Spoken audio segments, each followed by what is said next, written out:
Hi guys, we are developing a neuroeducator track, and this track will help teachers have foundational knowledge in neuroscience so that they can apply it to their teaching in their classroom.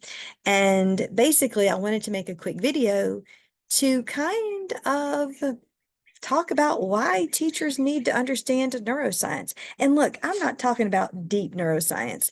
I'm talking about basic foundational principles of how the brain learns optimally, what trauma does to the brain, what stress does to the adult brain, right?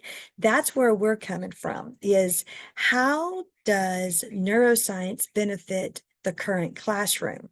So neuroeducation is basically a blend of neuroscience, pedagogy, and psychology. It links it all together so the teacher understands that the student they're teaching is more than just the academic student. It would be so easy, wouldn't it, if we just got to teach the academic kid? But unfortunately, that's not the case. These kids are coming in with stories. Some are coming in with trauma. Some are coming in with their own stresses and their own distractions in life. That is what our teachers are struggling with, is reaching these kids, and with expectations coming down from the top to improve academics, but society pushing in to our classrooms and pulling these kids' attention, it's becoming very hard to successfully feel like you are doing what you need to do as a teacher. So let's just have a quick talk about it, okay? So why now? Neuroscience has never been a part of a teacher ed program. So Joy, why are you so obsessed with this now? Well, what I've seen working with teachers is that if I can help them understand the brain, suddenly then they understand the kids walking in their door. They understand what ADHD does to the brain. They understand what autism does to the brain. They understand how the brain optimally learns. But then there's other factors too.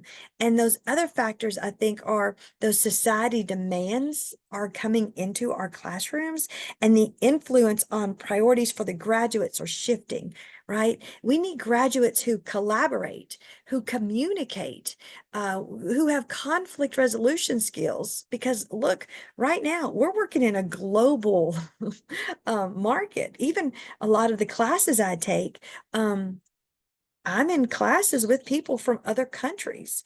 We need students who can handle constructive criticism and feedback and not take it personally, but grow from it. So what we're seeing is employers are saying, give me these students who have these skills to work as a team, because I don't need any drama in my workplace. I'm trying not to have a toxic work environment. Give me students, give me graduates who are, yes, they know their background knowledge, but they also have some of these, and I hate to call them soft skills. Okay. Now, the other thing we see is that social media and technology are impacting our attention spans and development of these soft skills. Okay.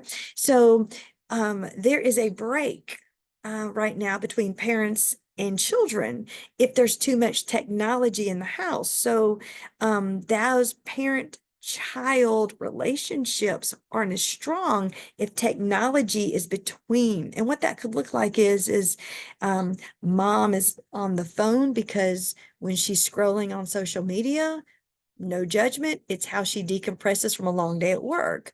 Well, that 30, 45 minutes of scrolling is not being spent attuning to her child in a healthy way. Okay, so things like that. Popcorn brain. Okay, we are constantly getting pulled in 1,000 directions from email notifications, social media notification, news notifications that, oh, look at this, look at this, look here, look here. And in fact, our attention span is getting shorter. I am no different. I would rather read 10 neuroscience articles, right, instead of one chapter of a book. And that's because I get 10 dopamine hits instead of one dopamine hit from reading a long chapter. Same amount of pages, same time investment, different dopamine hits. We want information in little bite-sized chunks, and that whole attention span is getting shorter and shorter. I know when I went to college, we would have classes that were 2-hour lectures. You don't really see that anymore. That's because it's harder and harder to pay attention. Okay. And technology is pulling that. It's demanding a lot from us. The other thing is that in America, we have the rise of loneliness and a drop in empathy. And let me tell you, those two are interconnected. Okay. So we are becoming so in our own bubble that we're forgetting that we're humans, and the number one need we have is connection. The brain strives for survival and connection. We're not authentically connecting. So there's this rise in loneliness and a drop in empathy in American culture. But there's also this apathy with teachers and to teachers, that there's a pride in the profession is falling. And one of the reasons to that is, there's teachers aren't coming back to the field. We know that there's people out there who have teaching certifications who have left the teaching field because they don't feel respected. They don't feel as though their voice matters, right? So there's almost this, during COVID, it kind of spiked. Oh, teachers are amazing. And now it's kind of feels as though that our profession, my profession, is diluted and that pride is falling. Okay. The other thing is teachers are no longer seen as experts. So a very long time ago when I was in school, my teachers were the people I would go to, they were smart, right? And teachers now are smart. Please do not think I'm saying that. But if I had a question, my mom or dad would say, why don't you go ask your teacher? I bet they know, right? And I would pull that information from my teachers. Today, everything I need is here. It's on my cell phone, right? We even have students who will correct teachers in the classroom. They will pop up in their phone, Google the question, say, you're wrong. That's not what it says here on the internet.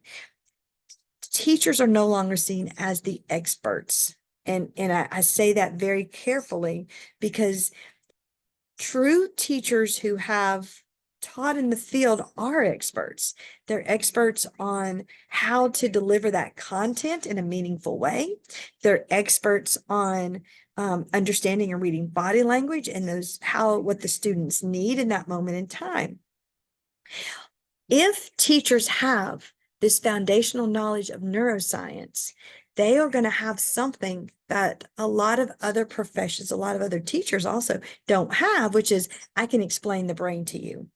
I can explain how this brain learns, and I can explain how this brain optimally learns and what it needs in this moment. So it gives you, how do I say this? Credibility that you are a teacher. You are rewiring and changing a brain every single day. You're a neuroplastician. What that means is you got to understand the brain. You've got to understand how it works. Okay. The next thing is that there's a demand for instant gratification. Those long-term goals are not as rewarding as those short-term rewards. Okay. Teachers will give or used to give long-term projects. We're going to do this project. You have 6 weeks to work on it. You get all this choice of how you want to share your knowledge. That sounds amazing. But for a lot of students, they'll shut down. They'll shut down because they need that short-term reward of breaking these big tasks down into little bitty areas. Okay. And understanding cognitive overload, that it looks like apathy in some of our students, understanding that alone is going to give teachers a leg up, because then they're going to understand, okay, it's not that this kid doesn't care, it's that he's overwhelmed by the task. So what can I do to help him? Again, it's just understanding the brain. Oh boy. We have a very neurodiverse world right now. And and I say we have students coming in with more letters behind their names than in their name. And what that means is they're tagged with a lot of diagnosis. So you can be told on a Monday, you're getting a new student. He has ADHD, ODD, and we think there might be autism. We're not sure. And you don't really know. You just know ADHD means they're impulsive and hyper. ODD means they like to argue, and autism can mean, well, a lot. The continuum is huge. So you will get nervous. But if you understand the brain and you understand those words, you understand that those tags just tell you how the brain processes information.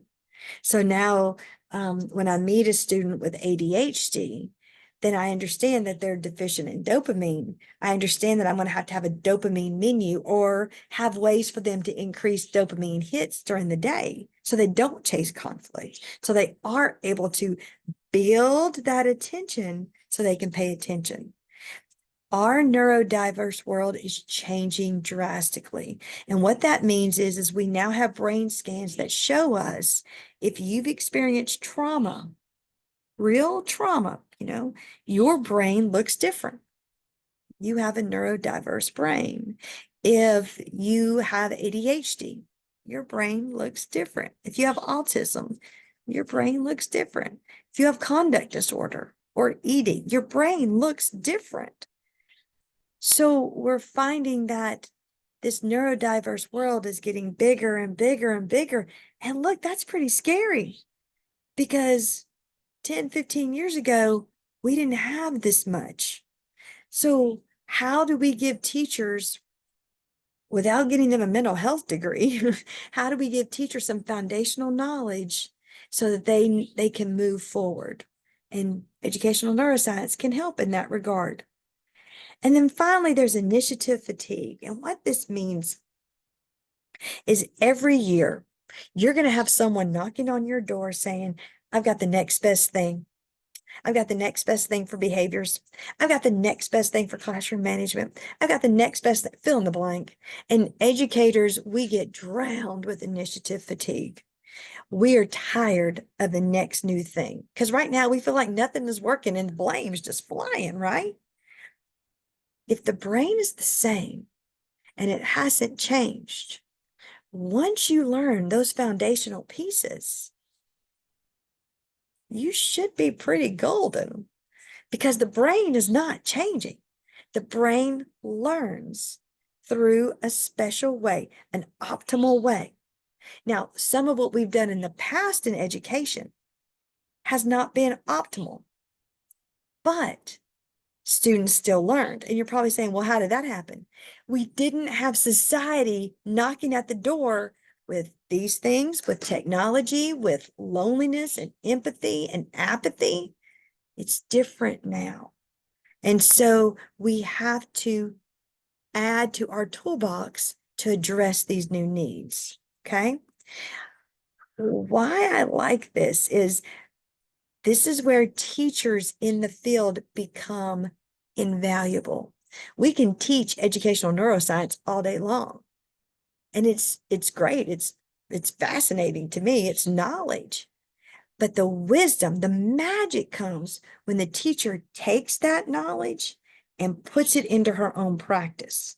And when you see that, that's when you see this rise in teacher efficacy, this rise in confidence, this, I got this. Okay, this is cool. I got this. I know what you're doing. This is where we need our teachers to not only learn it, apply it, and then share back with others in their building how it's working. Okay, I feel like I've rambled, but I've done it because I'm about to start building a neuroeducator track channel for our neuroeducator track. And those videos are going to be popping up. And I wanted to give you, in case you stumbled on the channel, a background as to why or how the information might be helpful. All right. Hope it helped.